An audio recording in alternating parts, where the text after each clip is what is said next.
Welcome to Fantasy Sports Daily, powered by FantasyGuru.com. Monday through Friday at 12 p.m. Eastern Standard Time, 9 a.m. Pacific. Ray Flowers breaks it all down for you from a fantasy sports perspective.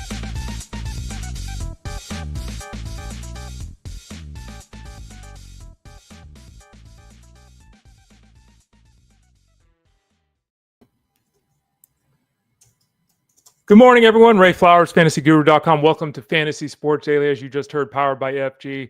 I'm with you Monday, Tuesday, Thursday, Friday. On Wednesdays, Justin Fensterman is there. A programming note for this week. Yes, it is Thanksgiving on Thursday. We're still going to be here.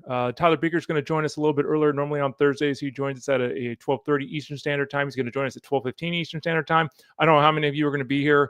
I actually got in a little bit of trouble at home because I planned to be here to do the show in the morning versus going out with the puppy, but I'm here for you all. So hopefully some of you will be here.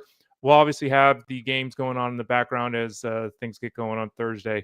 So again, Monday through Friday, 12 o'clock Eastern Standard Time every day, all year round, basically. Justin Fensterman's here with you on Wednesdays. Why? Because Wednesdays I'm with Jeff Manns on the Elite Sports Show on Sirius XM Fantasy Sports Radio. His show is from 2 to 5 p.m. Eastern. So you listen to this, watch this show from 12 to 1 each day, and then you join Jeff over there on Sirius XM from 2 to 5 each day. So we got you covered. Then we got days like Tuesday, we got the live stream over at fantasyguru.com where the guys talk about what's going on for seasonal aspect of things.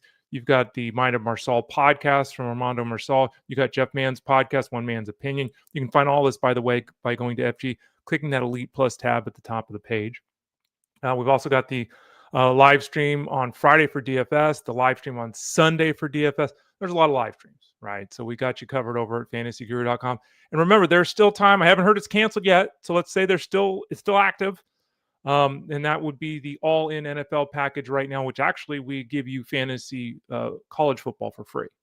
So it's not bad. It's all the football we cover, college football and the NFL, all of it, one package, one price the rest of the season. That includes seasonal DFS wagering, all three. Boom, boom, boom, boom. Everything football, every article, ranking, projection, live stream, Discord room, all of that over at fantasyguru.com. Work and Grind says, this show is definitely one of the things I'm thankful for and I love and appreciate it. Well, thank you, Work and Grind. I appreciate you. And as I always say, I appreciate everyone here. I appreciate, excuse me, I was reading something else here from Seaweed, who wants to see the return of the vent.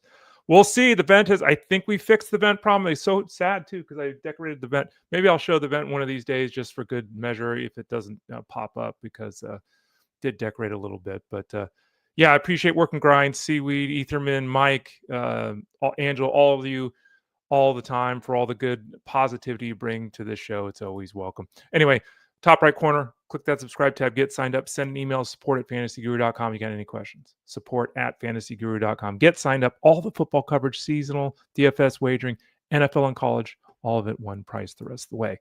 It's a Monday, and this is what we do on Mondays. We go game by game, team by team, despite what Seaweed said, and we rock and roll. And what do? Well, we have a lot of fun here. That's actually not a bad idea, Ethan. Make the vent the background. Maybe I'll do that. Vent photo. I'll make a note here. I'm going to do it after the show. We'll see. Maybe your dreams can be realized, Ethan, here, as many are during the holiday season. We're going to go game by game. We'll see everything that did and didn't happen, the injuries, the positive performances, the poor performances. We do this every Monday. It's the only show throughout the week where I'm by myself. Tuesdays, Armando Marsaul joins. Wednesdays, again, is Rich Miletto and Justin Fensterman. Thursdays, Tyler Beaker joins me. Fridays, Russell Clay joins me. Monday, I just ramble on for an hour, and just talk with all y'all. Free off the cuff, flowing. I got hardly any notes. I have like 3 sentences of notes. So it's just you and I having a conversation. We'll see what I say. Hopefully you enjoy it. By the way, tell a friend, spread the word, all those kind of things. You can watch the show in 3 places live. Leave comments and questions as we've already seen here on the show. YouTube.com/@ElitePlusNetwork, Twitter X @FantasyGuruSite, Facebook.com/FantasyGuruHQ. Live, you can watch. On demand, you can watch. You can leave comments, questions. And then, of course, the 2 ways to listen as a podcast. We already mentioned one, the Elite Plus tab at the top of the page. And then the other, just type in Fantasy Sports Daily where you listen to podcasts. Pandora, Apple iTunes, Spotify, YouTube Music. Type in Fantasy Sports Daily, and we should have you covered there. I don't know. I know it's really weird. The technology's working. What do you know? Look at that. All right. I'm just jinxed it. I jinxed it totally. It's my fault if it doesn't work. Let's start out with the Jets and the Ravens here as we go through the Sunday game action in the NFL. Jets. Well, I got the order all wrong here. What do we got? What's going on here with these games? New York Giants, Detroit. Where's the Jets game? I left the Jets game off. Oh, how could I let the Jets Baltimore Ravens game off? Well, we'll start with that, even though I left it off the schedule as I look at it here. But let's get involved. Jets stink. They lost this game. They fall to 2-9. Ravens improved to 6-5. Ravens stink too. They keep winning games, but this offense is just stuck in the mud. We'll get to that in a second. Tyrod Taylor took over, and predictably, nothing really changed for the Jets. Yeah, they threw for over 200 yards, and that's not something they consistently did with Justin Fields. But they still didn't move the ball consistently. They still didn't score points. They still lost a football game. Taylor was perfectly adequate, which I guess is all the Jets are looking for at this point. I don't know. I don't know why they're not going Justin Fields. We've talked about on this show. Desperation play is Tyrod Taylor, or Tyrod, super flex option. Breece Hall, another 20 touches, really making his mark as a pass catcher. He's not doing much on the ground. Not surprising teams are able to shut him down. He's their only offensive weapon right now. We all know that. John Mechie and Tyrod showed a nice connection. He and Mechie and Mitchell both had 7 targets. Mitchell didn't do much, had a couple of plays, but it was really Mechie, 6 for 65 and 1. And Mechie now is in the wide receiver 4-ish zone. I don't know how you're really playing him with any level of confidence, especially in week 13 with everyone playing, no teams on bye. But he is the lead receiver for the Jets right now for what that is worth. On the Ravens side of things, Derrick Henry, got in the end zone twice. That was great. Didn't do anything. We got in the end zone twice, so he was fine from a fantasy perspective. And that was it. Ravens won this game. Bunch of field goals, a couple of touchdown runs, and there you go. Lamar Jackson right now is doing nothing. And everyone's saying he's beat up and all this kind of stuff. We heard a report yesterday that he may even practice on Wednesdays the rest of the season. I don't know what's going on with Lamar Jackson. I don't know what's going on with this offense, but it stinks right now. It absolutely blows chunks. Lamar Jackson's only got 1 rushing score. It was in week 1. I think he has 1 game all year with over 50 rushing yards. He's thrown for less than 210 yards in 4 straight games. He's got a couple of 1 or 2 touchdown passes in 3 games. Nothing is happening in this offense. You can play Zay Flowers if you need 11 or 12 PPR points because he gives 11 or 12 PPR points every single game. Here's his PPR points. 14-4, 12-2, 10-6, 14-1, 11-4, 12-1, 11-3, 11-9. It's the exact same guy every week. Never gets in the end zone and gives you 12 points every week. Whoopie-doo. That's all we got here. Mark Andrews dropped a potential touchdown, so he didn't do anything. Again, we got to keep playing Lamar Jackson. Any game he can go off. We've even seen that this year with his struggles. You got to play Derrick Henry, and I guess Zay Flowers, the wide receiver 2-3. That's it. That is literally it for this entire offense. The Bears defeated the Steelers 31-28, winning that home game. Bears moved to 8-3. Steelers fall to 6-5.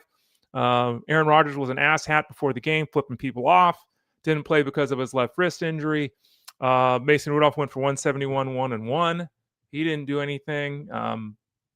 There it was, right? On the ground, we saw Jaylen Warren get in the end zone, but Kenneth Gainwell has become a thing for this offense. And, Arthur Smith in this offense, they've gone from 4 tight ends to 3. Now they're only using 3 tight ends. But the problem is they're using Kenneth Gainwell so often in the passing game that there's no error in this passing attack. It's nothing. Gainwell ran for 92 yards because he had a 55-yard, what was it? It was a 4th and 1 tush push kind of thing where he bounced it outside. He should have had a touchdown. He got tackled at the 12-inch line. He had another play where he lost a touchdown. I'm trying to remember what it was. I'm drawing a total blank right now. Gosh darn it. He lost 2 touchdowns. Did he have a second touchdown called back? Where are we at? I wrote it down. As soon as I say it, I'm going to remember because I'm an idiot. It's early in the morning here on a Monday morning. He had a touchdown replay, ruled him down at the 1-yard line. That's right. And then he lost another touchdown. It was a holding penalty. There you go. Yeah. So he had 2 touchdowns, just so he didn't, but still had 6 catches to lead the team. DK Metcalf only had 22 yards receiving, but he did get a rushing touchdown. It was a lateral that was a rush. So he got in the end zone. But this offense also just stinks. Pat Freiermuth scored a touchdown, but he can't get to 30 yards. Metcalf can't get to 50 yards anymore. It's really Gainwell and Warren in the rando touchdown to the tight end, whatever that means. Godwell is good in limited touches. He was the same in Philadelphia. Yeah, he's very effective.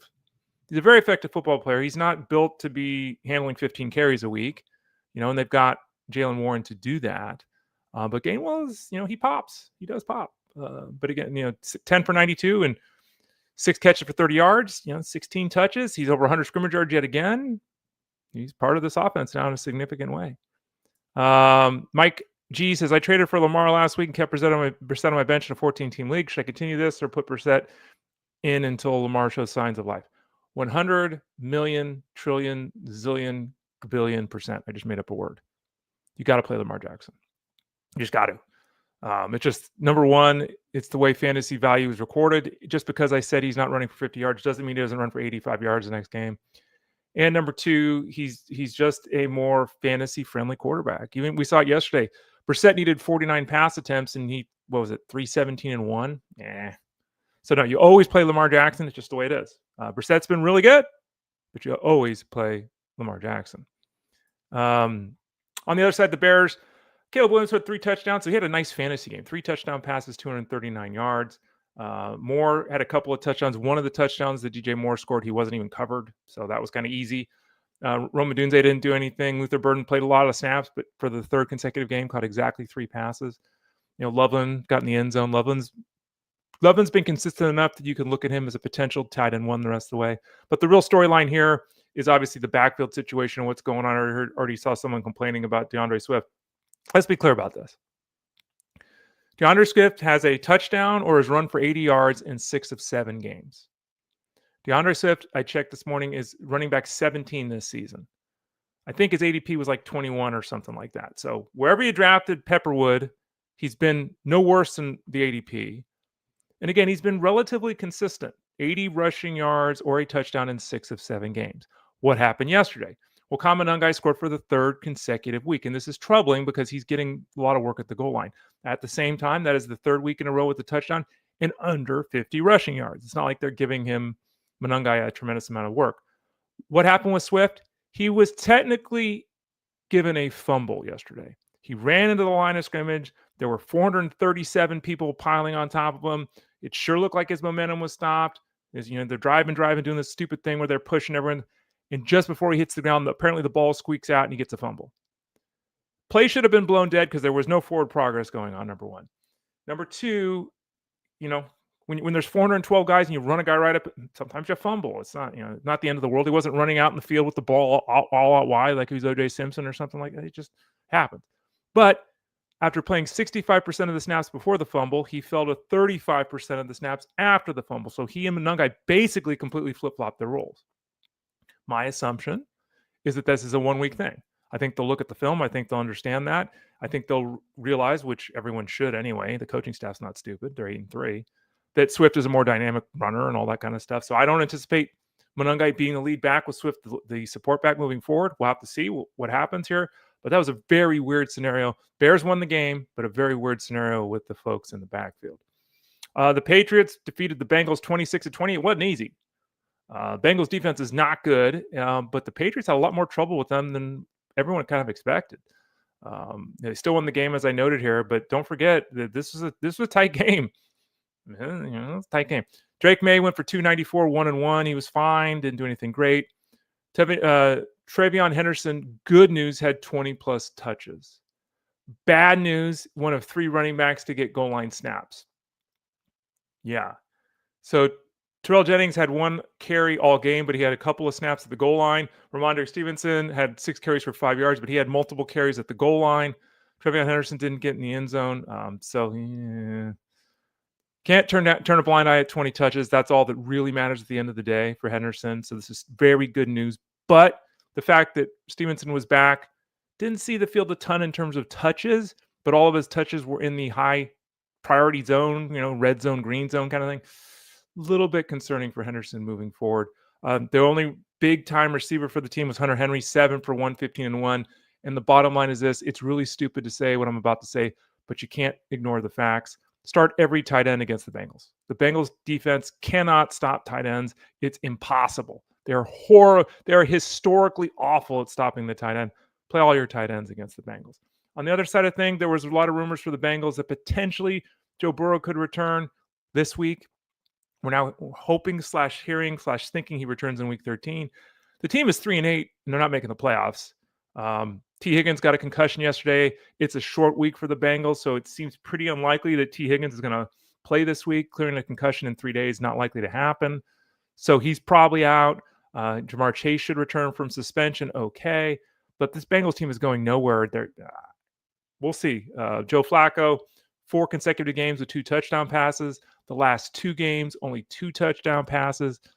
Maybe Burrow coming back will help things, but again, the only positive really for this offense is that Chase Brown, another solid effort for Chase Brown. He's run for 70 yards in 4 of 5 games. We had injury to Brooks in this game. We have an injury to Pirine that's kept him inactive for recently.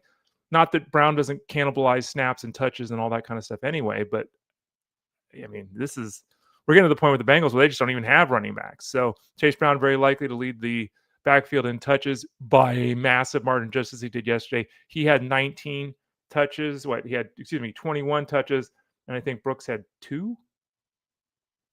It'll be that way moving forward. It certainly seems that way in the backfield for the Bengals. The Lions defeated the Giants 34-27, and there was at least a moment in time. Actually, there were many moments. Let's be honest about this. Lions were lucky to win this football game. Giants fell to 2-10. Lions moved to 7-4. Lions almost fell to 6-5, losing a home game to the Giants. They did not play a good football game. They didn't.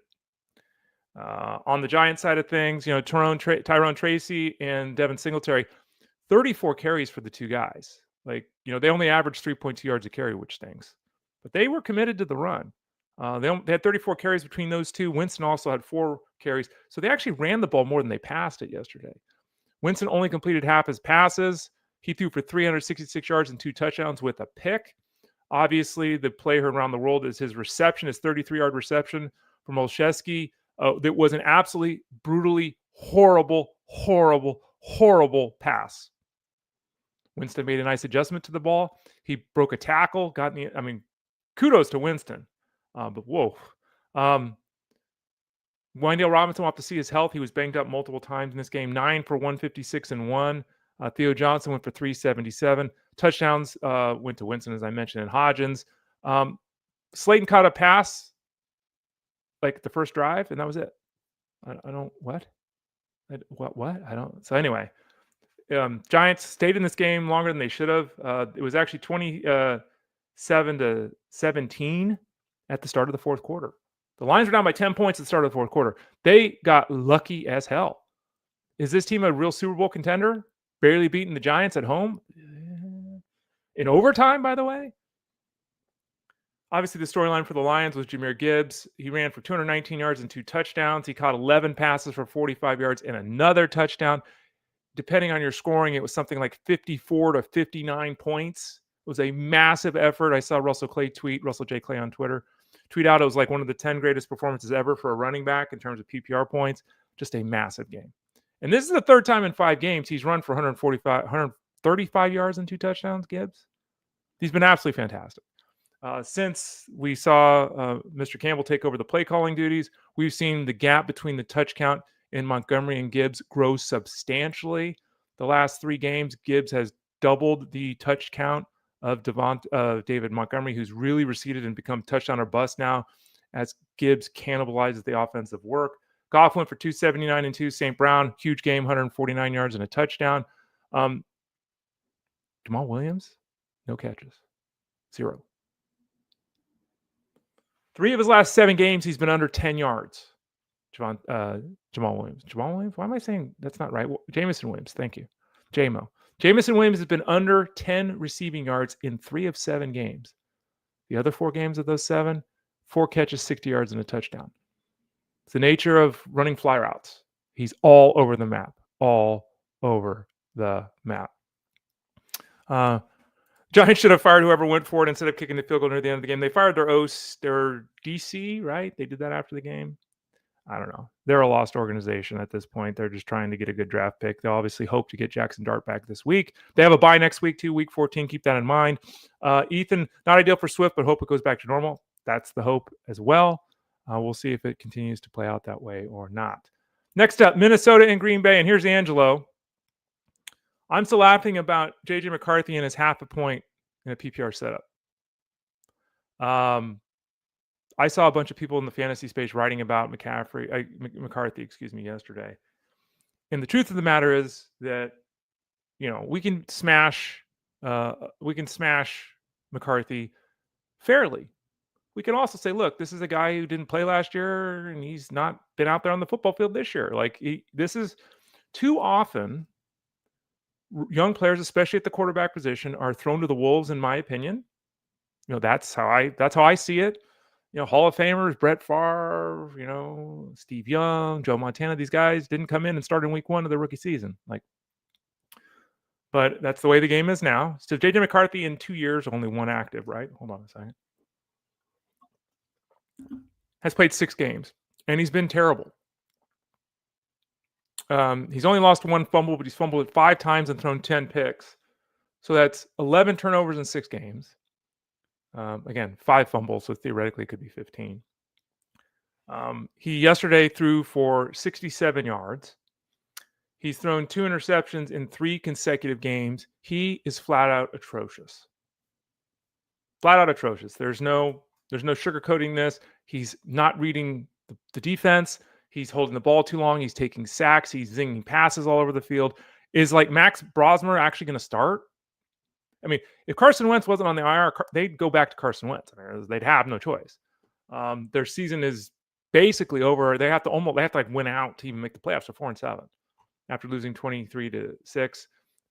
As Angelo said, he is killing everybody. Addison had 1 target, no catches. Justin Jefferson 4 for 48. You've taken the number 2 receiver in football. I think Jamar Chase is number 1, right? I think most people would say Jefferson's 2. Maybe they would say 3.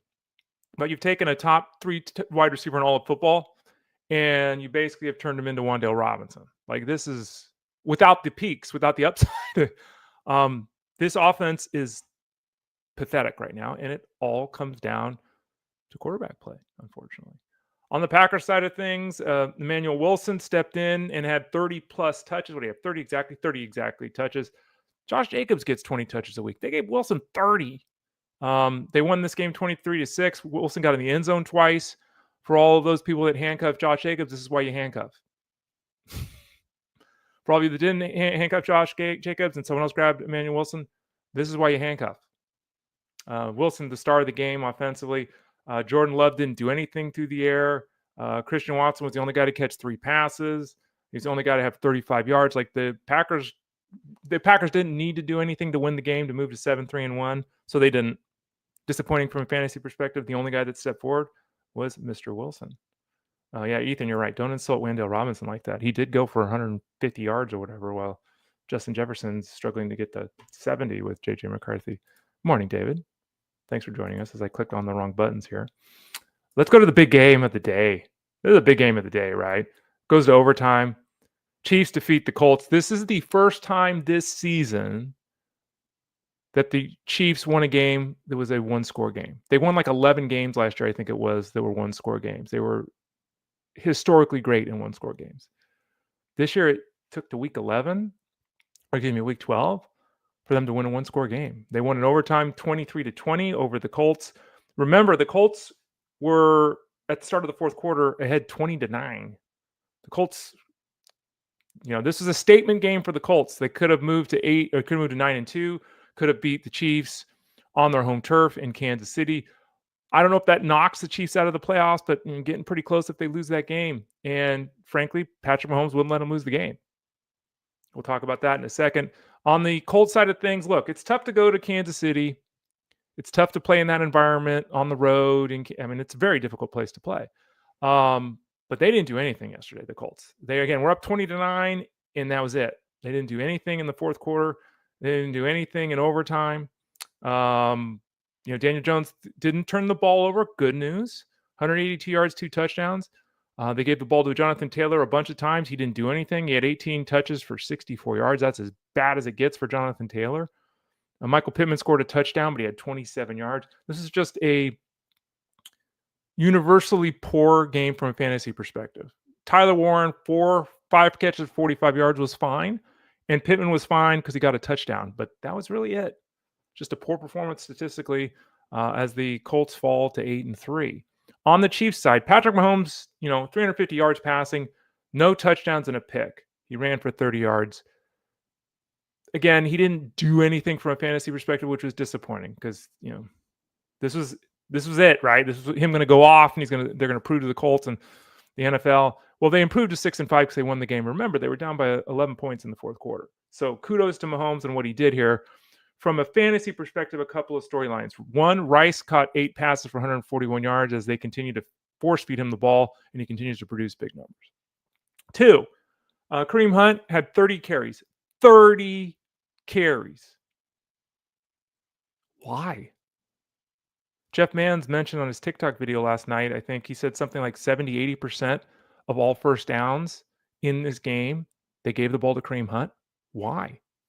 You want to establish the run, you want to be a balanced team, totally get that. Kareem Hunt, 30. If you're giving the ball to the Kareem Hunt, and this would be my normal statement. You're giving the ball to Kareem Hunt 30 times, you're losing. They won the game, but if they do that consistently, they're going to lose. That just doesn't. Kareem Hunt is just 3 yards in a cloud of smoke.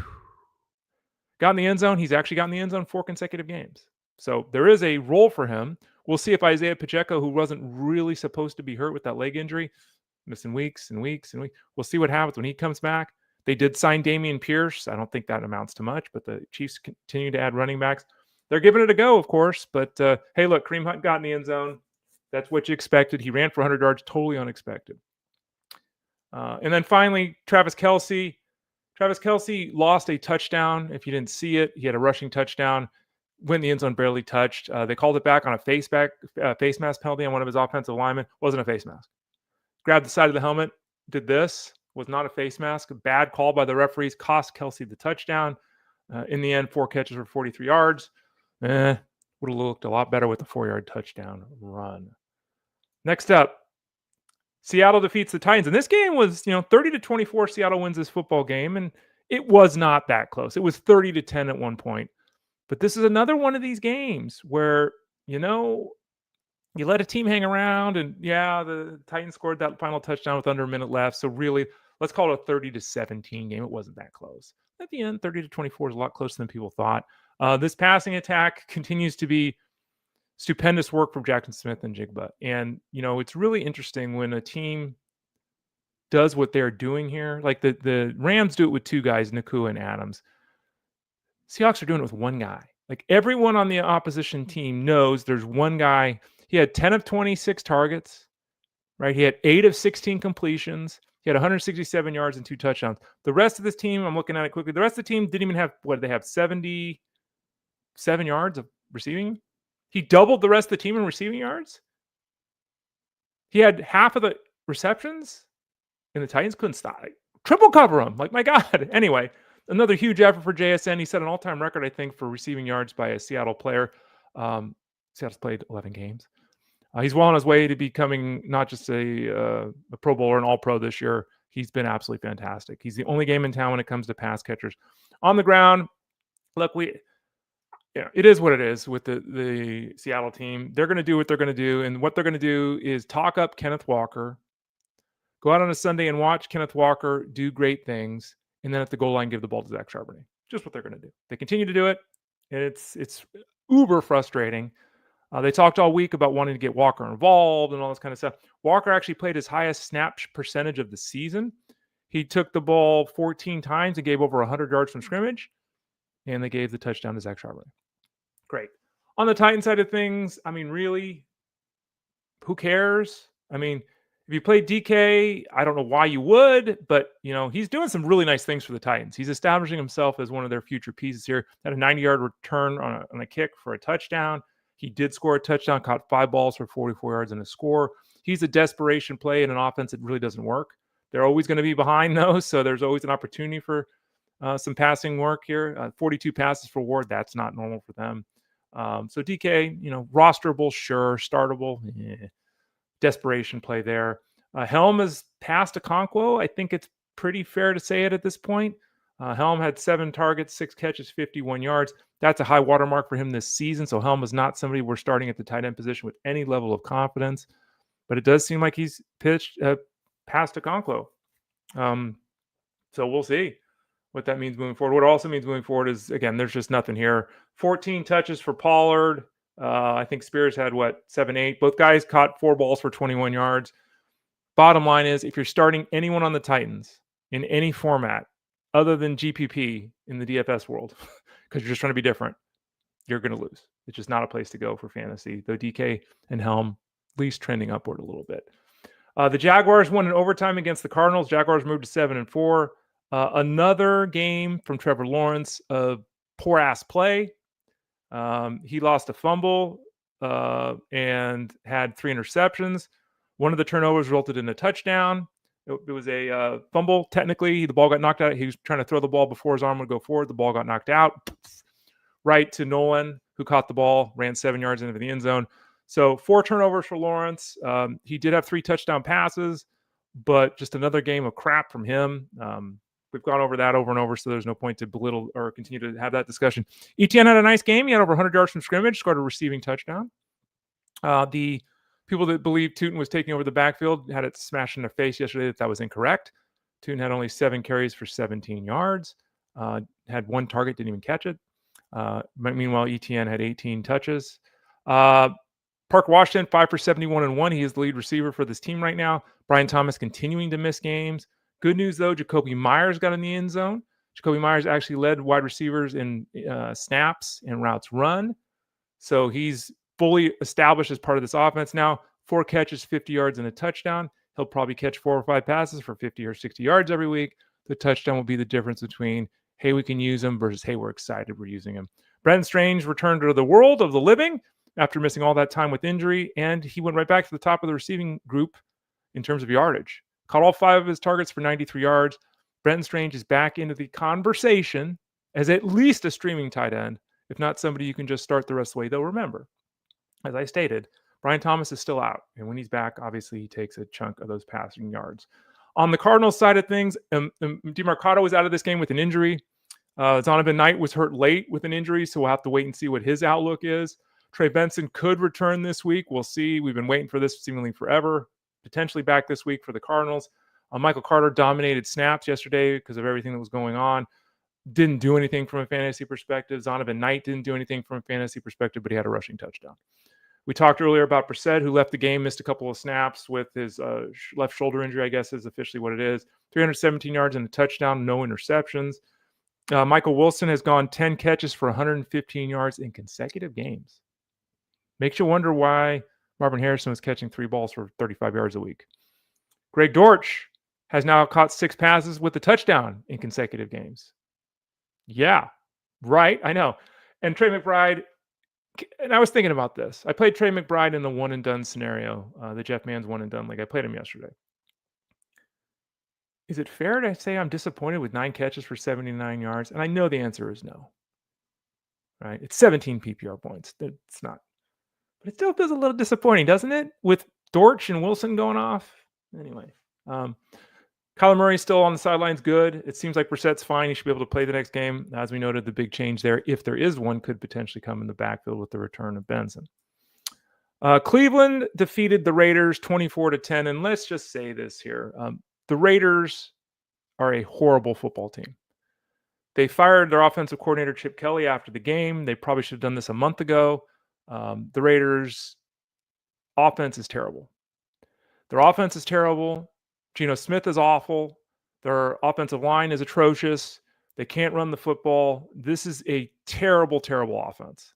Flat out all around. We'll get to them in a second. On the other side, the Browns did not commit to their quarterback for their next game. They've already stated Dylan Gabriel will be the quarterback when healthy. He's dealing with the head injury right now. Shedeur Sanders won his debut as a starter. Good for him. He threw for 209 yards and a touchdown interception. Remind everyone, if you didn't see it, there was a 66-yard touchdown for Dylan Sampson that I think was thrown behind the line of scrimmage on a dump off. So the touchdown in 66 of his 209 yards were all Dylan Sampson running fast. He made a beautiful long 50-yard pass to Isaiah Bond, where he kind of rolled out right, made a great play there. The rest of this game was bad decisions. He threw a mind-numbingly atrocious pick right into the arms of the defenseman. Didn't do anything really. I mean, he stretched the field a little bit compared to Gabriel. They had multiple plays of, 50 yards through the air. Okay. Should he start the next game? Nah. I don't know what they're going to do. It doesn't matter what they're going to do. You can't use anyone in this passing attack other than Fannin. Fannin caught 4 balls for 40 yards. He's routinely giving you 6 to 9 PPR points, which is fine. There's no ceiling here, obviously, with him. Njoku didn't even get a target yesterday, which is pretty wild. Great work there. Sanders not even throwing the ball to Njoku. Jerry Jeudy caught 1 pass. If you didn't see it, he was doing the old, I'm going to slow down, I'm going to stutter step and fake you out of your shoes move, where the defender ran him down from behind and stripped him. This team is terrible. Quinshon Judkins scored 2 touchdowns, both out of the Wildcat. So Sanders wasn't even on the field. Yeah, okay. Both out of the Wildcat. Judkins was checked multiple times for injuries, so make sure he's physically okay. Didn't do anything, 2.9 yards a carry, but got in the end zone twice because of the Wildcat. Again, to the Raiders now. Geno Smith is just atrocious. I don't know if they want to go to Aiden O'Connell or Kenny Pickett. At this point, I don't think it makes a damn bit of difference. But Geno Smith holds the ball too long. It looked like he turtled a couple of times because he was afraid to get hit. I think what was the official sack count yesterday? 76? I think it was double. I think it was 10. But he just, like, this offense is, and again, the Browns really bring pressure. So this is not, by the way, Myles Garrett is insane. Like, I mean, pure insanity. I posted this the other night in the chat. Let me see if I can pull it up real quickly here. The last 4 games, Myles Garrett, I have him in my IDP league. Last 4 games, 63 points, 18 points, 52 points, 45 points. Okay, we're all losing our minds because Jahmyr Gibbs had 55 points. He's had 52 and 63 points in 2 of his last 4 games, says Myles Garrett. Myles Garrett, huge touchdown game, huge quarterback games, 30 points, 35 points, 63, 18, 52, 45. Myles Garrett is a star. Probably going to win Defensive Player of the Year. That's the way it's trending, even though the Browns are terrible. Genty does nothing, not because of him, but because he's hit at the line of scrimmage or behind it every time he carries the football. The offensive line is atrocious. 8 catches for 58 yards and a touchdown. Here we go. He keeps getting in the end zone. He does score an awful lot. So Genty's been fine without fully living up to expectations. Certainly not rushing the ball as expected. But again, the team around him is terrible. Tyler Lockett, your leading receiver, you've lost. And he was yesterday. I mean, that's just... Brock Bowers, 6 catches, 55 yards. He came back and had, 127 and 3 touchdowns. That was great. Everyone got excited. And then it's been, 11 points a week here. Offense is just terrible. Mayer's hurt. Ian Thomas played because Mayer was hurt. It's just, Ian Thomas, 4 catches, 36 yards. Yikes. When your backup tight end comes in for your other backup tight end and your backup tight end then ends up having 4 catches. Trey Tucker, by the way, 10 targets, 3 catches for 28 yards. He had over 200 air yards. Over 200 air yards, and he produced 28 yards. They're so bad. Cowboys defeated the Cowboys defeated the Eagles 24-21. The Eagles were ahead 21-0. The Cowboys had a 3% chance to win that football game according to Next Gen Stats. I don't even know if those are real or where they make them up from or whatever. But it was 21-0. And what did the Eagles do? They did what they have frequently done this season, and they do what other teams often do this season. They just stopped. They stopped trying to score. They just tried to run the clock out, and it didn't work, and they lost the football game. They gave up 24 unanswered points to the Cowboys, and they're still 8-3. They're making the playoffs. They might be the best team in football, this kind of stuff.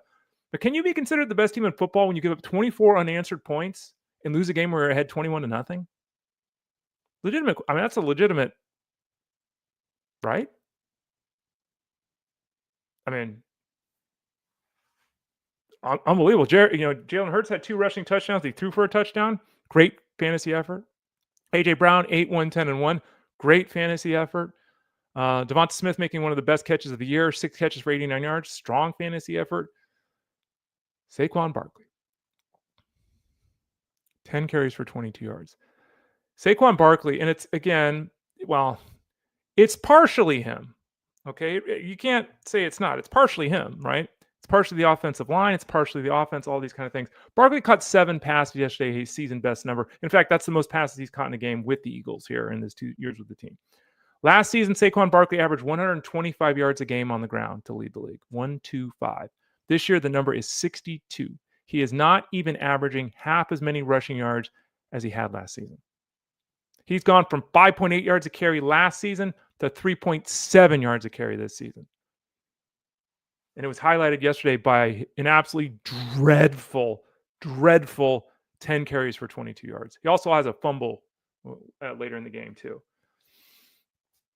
There's a lot of players to get upset about in fantasy. There's a lot of players that, you missed on or whatever. Saquon Barkley has been a bomb, and not in a good way. The expectations in some circles were too high anyway. He was never going to repeat what he did last year and all that kind of stuff. Come on, we know. Wasn't running for 2,000 yards again. And there are players that have been worse because Saquon Barkley is still running back 12. But he was drafted 6th overall, 8th overall, 9th overall, and he's running back 12? 10 carries for 22 yards. Yikes. On the other side of things here with the Cowboys, Dak Prescott there's a real question, and you see this from Angelo. Pickens is a beast. Pickens is a beast. He's a mental case. He is a free agent at the end of the year, so we'll see what happens here. We'll see who he signs with. It looks like we're hearing rumors that the Cowboys will franchise tag him, which is like $28 million or something. So I'm sure Pickens will be happy with that, I would think. Or he might be pissed off that he's not getting $200 million. So again, we'll worry about that when we get there. But right now, Pickens is a beast. He's gone for 140 yards and a touchdown in consecutive games. He's either scored a touchdown or hit 75 yards like in 9 straight games, something like that. Is he the wide receiver 1 here? I mean, statistically speaking, he's producing more than Lamb. And yesterday, Lamb had a couple of drops. 4 for 75. It's okay. But yeah, Pickens is an absolute monster on a football field. He's an absolute monster on a football field. Those two guys are the number 1 receiving duo. I'll put them ahead of Nakua and Adams. The number 1 receiving duo in football. Dak Prescott went for 350 yards and a couple of touchdown passes. He also had a rushing touchdown. It looks like his hip's okay. Great news. Jake Ferguson had 5 for 60, which is nice. Like that's, someone asked me, I think it was last week or the week before, what do you expect from Ferguson? Because, ever since Lamb came back, it's like, let's not. Ferguson's going to catch 5 or 6 passes a week, and he's going to give you 41 yards, and you got to hope he gets to the end zone. 5 for 60 is a good game for Jake Ferguson. If you expect him to score a touchdown every week, that's where the problem. I mean, this guy's still on pace for 90 plus catches. I didn't look. He might be on pace for 100 catches. Still on pace for a really good season. He's just not a huge part of this offense. He just gets lost and gets touchdowns at the goal line. Bremian Span Ford had a 1 yard or 4 yard touchdown grab. That should have gone to Ferguson. Tight end 3 got the touchdown. That happened. That sucks. On the ground, it's all Javonte Williams. Malik Davis, I think, was activated officially off the practice squad for like the 3rd time or whatever, and they can't do it anymore, so he's going to have to stay on the roster now. Jaden Blue continues to be a healthy scratch. They gave Turpin a couple of carries yesterday out of the backfield, like he's their 3rd running back on game day, because they only have 2 active running backs on game day. So Turpin, I guess, is their 3rd running back. Now, as you all saw, one of the carries, he fumbled the ball, and so there you go, goes with that. He can run fast as Turpin, but he's a little dude. Shouldn't be playing running back in the NFL. But Javonte Williams, moderately effective, but do you really care when he's getting at 20-plus touches a week, which he did yesterday? He continues to be a running back 1 for the Cowboys. Falcons and Saints, as predicted on this show last week, about a week ago, we actually talked about this. There is no difference with the Falcons with Kirk Cousins versus Michael Penix. A lot of sources I saw said it's a downgrade for everybody and all this kind of. I don't get that at all with Kirk Cousins. He led the team to 24 points, led him to a victory over a team on the road in the Saints. Did all this without Drake London, So, did he play a great game, Cousins? No. 199, 2 touchdowns and an interception. Though his interception did bounce off the hands of Kyle Pitts. So really wasn't his fault, but, wasn't a big game, great game, or anything like that, but it was totally fine. They will hopefully get back London for their next game from that PCL injury, though there is a chance he can miss multiple weeks. Darnell Mooney caught a pass 3 times, 74 yards and a touchdown. Mooney, everyone's singing it and everything like that. With him getting in the end zone, because again, that was one of the calls of the day of this week, by the way, by Jeff Manns and Ted Schuster. So luckily he came through. You look at this team here overall, and they desperately need to have this offense work through the air in a more effective manner than yesterday. They desperately need Drake London back. We'll see how that goes. Angela says Sills might be taking over for Pitts. Sills the wide receiver, Pitts the tight end. So, no, I don't think that's a direct parallel there. You also have to understand that with London out, Sills saw way more work as a receiver running out wide because London wasn't on the field. Sills did lead the group in snaps yesterday, the wide receiver group yesterday. But it was merely because Drake London was out. Drummond got some run too, but who cares there? Bijan Robinson had 100 scrimmage yards, which is a good game. But, what's going on here? I really struggle. They're 4-7 and okay, and I get it. But, why is he getting 16 touches and Algiers getting 13? Like, Algiers is a very good football player. Don't mistake this. And he's one of the best handcuffs in football. But you shouldn't have the touch count between these two guys be so close. It just shouldn't. You should give the ball to Robinson more. And if you want to use him as a pass catcher, as they have for a lot of the season this year, then do that. But 2 targets, he had 100 scrimmage yards, 16 touches. You're always wanting more there, though, with Bijan Robinson. On the Saints side of things, I mean, they stink. 9 catches for 70 yards for Olave, who's the number 1 pass catcher. The number 2 pass catchers, obviously, Juwan Johnson, 6 catches, 46 yards. The big storyline here, obviously, is the health of the leg with Alvin Kamara. Is Kamara going to miss time? He only played like 11, 12 snaps yesterday.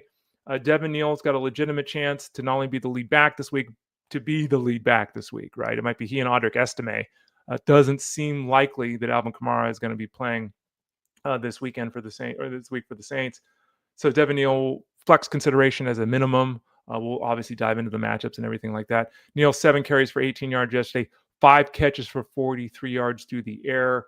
That's a situation that we'll have to monitor because Neal's probably on the waiver wire in a lot of leagues because people don't handcuff. He's going to be one of the hot topic guys this week, especially if Alvin Kamara is indeed out. Finally, the Rams defeated the Buccaneers 34-7. As expected, the Rams won the football game. Nothing new or exciting there. They throttled the poor team from Tampa Bay. Just looking at a report here from Adam Schefter. There are no fractures and no structural damage to Baker Mayfield's shoulder. They believe that it's just a shoulder sprain. Obviously, very good news. It's also the left side. It's not his throwing arm. Also very good news. They haven't ruled him out for this coming game. Baker Mayfield haven't been ruled out yet. But, so Teddy Bridgewater came in, predictably didn't do anything now. He welcomed back Chris Godwin, but Godwin didn't play his full complement of snaps. Obviously, Mike Evans is not available right now, so Bridgewater's not working with his full complement of players. But the Bucs are 6-5 and fighting for the playoff lives. If Baker can go, he'll probably play. He's that kind of guy, right? But we'll have to wait and see. It's too early in the week to know. We're expecting Bucky Irving to return. We think. Probably. Bueller. That's the expectation. We'll see. Kind of waiting on that for about 4 weeks now. He's expected to be back. Igbuka, who I've talked about in Discord with folks over at FG and who I've written about in articles over at FG, just not doing anything. His stupendous start to the season, and his numbers as a rookie are still fantastic overall. 3 catches for 32 yards. He's really struggling to get you 10 PPR points right now. Not going to be helped out with Teddy Bridgewater under center instead of Baker Mayfield. So there's a lot going on here. Is Godwin going to get a full complement of snaps this week? Is Bucky Irving going to return? Who's the quarterback going to be for the Bucs? That's a scenario that we have to really dive into here over the next couple of days, before making any decisions. On the other side of things, Kyren Williams got his 50 scrimmage yards. No, he didn't. He got, 48? He lost a streak of I'm making this up, 30-something games in a row with 50 scrimmage yards. He just failed to get there yesterday. It wasn't because Blake Corum took over the backfield. It's because they didn't run any plays. They just beat the Bucs and went home. Very low snap count for the Rams on offense. Stafford 2 for 273 and 3 touchdowns. Puka Nacua continues to be a monster who doesn't score touchdowns. Just doesn't. 7 catches for 97 yards. Devontae Adams had 2 more touchdowns. All Devontae Adams does is score touchdowns inside the 10-yard line. We've talked about that over and over again. One of the tight ends is out for the Rams. Higbee is down with an injury. He's on the IR. So Parkinson is the tight end to utilize in the fantasy space. He's the one that you could stream if you're getting nuts. 4 catches for 41 yards and a touchdown, though Ferguson and Allen were still heavily involved because that's the way the Rams want to play things. Tonight we've got Carolina and San Francisco. We'll see how that goes. Playing in my home state here of California. Go Niners. A couple of questions here in the chat. DP15101, trade Adams, Etienne, and Hunt for Achane and Olave. I'm surprised you can still trade, but Hunt, again, who cares? They're not going to give him the ball 30 times again. They probably won't ever give him the ball 20 times again, to be quite honest. He does get in the end zone. He does give you 9, 10 PPR points because he's getting in the end zone, right? 12 PPR points. So there's use there, but it's very limited, and that's with Pacheco on the sidelines. Etienne is, as we discussed, the number 1 running back for the Jaguars. He's, I think, running back 11 this season. Yep, running back 11 this season. Adams doesn't do great things, but he's always scoring touchdowns. So do we trade that for Achane and Olave? Achane's the best player in this, no doubt whatsoever. Olave is pretty much the receiver that Adams is, but Adams scores a touchdown, so it's, right? But again, with double-digit targets every week for Olave, so I think you can do this deal. Again, I don't love giving up running back depth, especially this late in the year, because, again, you have 2 guys in Etienne and Hunt who you could start, but Achane is the only star here. I can do that deal. I think it's a pretty fair one. You are giving your opponent, though, some extra work there. Godfrey says Bigsby seems more explosive than Barkley right now. He might be. Doesn't matter, obviously. They're not. Bigsby barely sees the field, and they're not taking Barkley off the field. But you're not that far off there, Godfrey. You're not that far off. Chris D say, is there a chance Jacobs and Pacheco were being rested and saved for Thursday Thanksgiving games? Absolutely. Absolutely possible. With Pacheco, I don't know what's going on with Pacheco. What I do know is he runs extremely hard. It's fun to watch him play, but he's constantly hurt, and the Chiefs know he's constantly hurt. So in the case of Jacobs, yeah, he was basically a game time decision. I think it's quite possible they held him out for Thursday. At this point in time, I think it's very reasonable to expect Jacobs to play in Week 13. We'll obviously get a lot of information here quickly because that early game this week. But I'm anticipating, as of right here on Monday at 9:55 West Coast time, that Jacobs does play this week. Pacheco, I'm still a little bit uncertain with him. So we'll have to wait and see how that plays itself out. And let's see, any other questions? I don't think we have any other questions. I think everyone just listened to me ramble on and on. $99.99 the rest of the way. Get the football package, DFS, wagering, seasonal, all 3 for college football, for the NFL, live streams, podcasts, rankings, articles, Discord rooms. Click the subscribe tab in the top right corner. Send an email to support@fantasyguru.com, support@fantasyguru.com. One more day, of the technology working, the air vent. I got to take a photo after that. We'll see if we can make that happen. Anyway, thanks for listening to me. Thanks for being with me today. Really appreciate it. We'll be back again tomorrow. Remember, all this week, including Thanksgiving Day, we are here. We may not go an hour on Thanksgiving. It's really going to depend. I have no idea. This is, I think, the first time we've done the show on Thanksgiving. We might have 9 people watching. Maybe it'll be at 300. Maybe it'll be 700. Maybe it'll be 1,500. I don't know. We'll see.